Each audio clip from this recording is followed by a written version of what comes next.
Welcome to iLecture Online. Here's another problem on the JEE Advanced test, which on the surface doesn't appear that difficult, but it really does make you think. So let's take a look at it and see what we're dealing with. We're dealing with an RC circuit.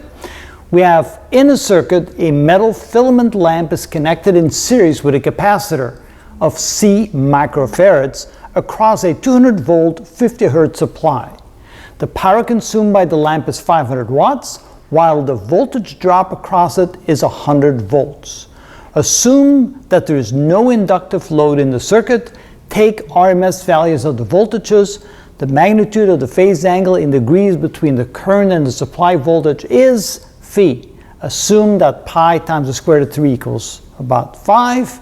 And we're looking for the value of the capacitor. Now this is a two-part problem. First they want to know the value of the capacitor, and then they're going to want to know the phase angle. So let's do one at a time. So let's draw a quick diagram of the circuit. So we have a filament lamp. So we probably want to make it look like this, in series with a capacitor and across a AC voltage supply. The voltage supply supplies 200 volts RMS, and it's at 50 Hertz frequency. The capacitance, we're trying to figure that out. And this acts like a resistor. So just have to realize that it acts like a resistor. If we want to draw the phase diagram of this, we're going to have a resistance like this. We're going to have the capacitive reactance, X sub C. We're going to have an impedance, Z, and we're going to have the phase angle phi. So we're looking for C and we're looking for the phase angle. So how do we go about doing that? Well, first they tell us that we have a power consumption of 500 watts. So we have two equations for power consumption. We have power is equal to I square R, that's power consumed, and we have power provided, which is I times V. Now in this case, they tell us that we're at a voltage of 100 volts and that the power consumed is equal to P. So we can get I from this. So we can say that I is equal to P over V, which is equal to 500 watts divided by 100 volts, which is 5 amps. So right away, we know that we have a 5 amp current in the circuit at the moment that there's 100 volts across the lamp or the resistor. From that, we should be able to find the resistance. R therefore is equal to P over I squared. So it's equal to 500 divided by 5 squared, which is 500 divided by 25, which is equal to 20 ohms. So we have a resistance of 20 ohms and a current of 5 amps. At that point, we can say that the capacitive reactance is going to be equal to 1 over 2 pi Fc. In other words, we see that C is equal to 1 over 2 pi F times the capacitive reactance. So now all we have to do is find the capacitive reactance to find the capacitance. Let's see here. Well, we also know that the current I is equal to V over the impedance. Now, do we know the impedance? Well, we can find the impedance because we can say that Z is equal to V over I.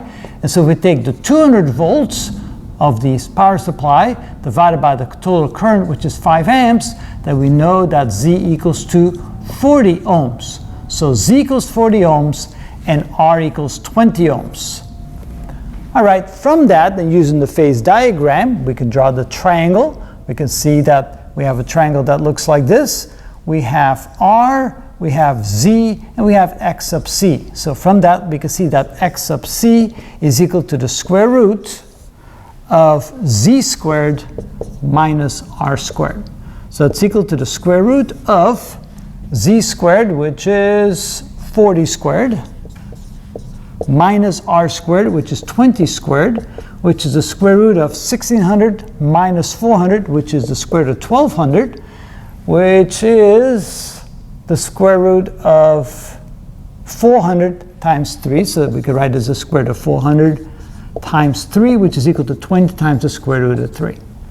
All right, so now that we have X sub C, we can go back to our equation right here.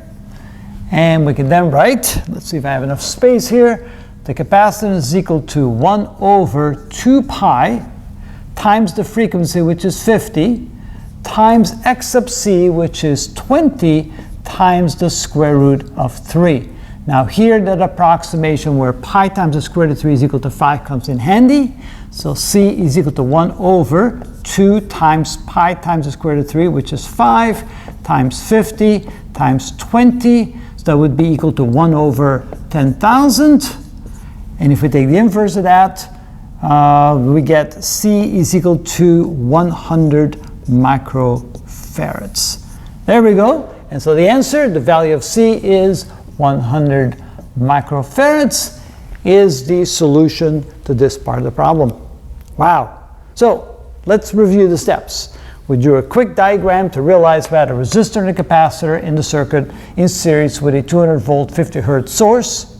Here's the phase diagram. We have the resistance, the capacitor reactance, and the impedance with the phase angle. We start out with the two equations for power. Using them in tandem, we see that the current is power over voltage, 5 amps, and the resistance is equal to power divided by the current squared, 20 ohms. We realize that x sub c is equal to this, so capacitance is equal to this. That means we have to find the capacitor reactance, which is going to be z squared minus r squared, but we first need to find z using this equation. Z equals v over I. That gives us 40 ohms. So therefore, we have 40 squared minus 20 squared gives us 20 times the square root of 3 for x sub c. And at that point, whoa, my eagle landed. Well, there's my eagle. We'll hold him for a moment. So here we have the capacitance equal to 1 over 2 pi times 50 times 20 times square root of 3. And all that reduces to 100 microfarads. And there's our cute little eagle that's supposed to be on top of our flag post. But I kicked the flag post and it came flying down. All right, that's the answer to part 1, and then we come back for part 2 to find the phase angle for the problem. And that is how it's done. There we go. Back on top.